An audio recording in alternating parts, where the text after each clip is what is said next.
He'd been diving for over 20 years ever since moving here. I told him about what I saw. When I finished, he stared at me in cold silence. I told you never to go near Badwater. His voice contained an iciness that even his thick Louisiana accent couldn't conceal. That's what you're concerned about? I was incredulous. He placed a hand on my shoulder and squeezed tightly. Don't tell anyone else about this. If the others find out you went into Badwater. He trailed off and thought for a moment. Well, it won't be good.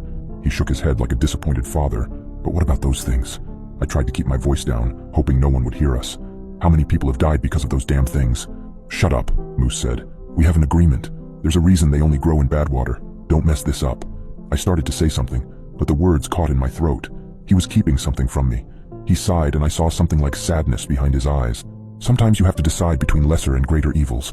Even the best possible decisions can still keep you up at night. He went silent for a moment and only stared at me.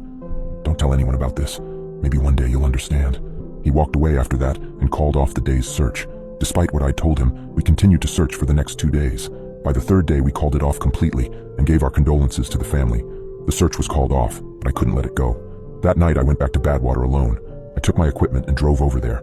I had to see those horrible plant-like arms again. I had to know they were real. As soon as I got there, I threw on my scuba gear and dove into the darkness. I dove into the icy blackness, kicking deeper and deeper. I swam past the typical small fish or seagrass until I reached the riverbed. But this time, there was nothing. No grasping green arms, no buried bodies, just empty mud and darkness. Was I in the wrong spot? No, I was sure of it. I surfaced, gasping for air. As I swam for shore, I felt something brush my leg. I jerked away, heart pounding, and turned to look. Nothing. It must have been the seagrass.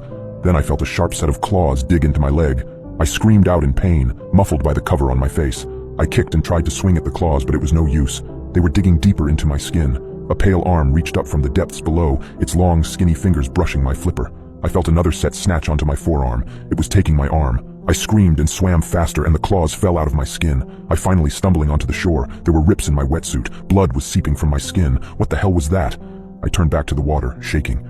The river was calm and still. No sign of the nightmarish arm. Had I imagined it? Was I losing my mind?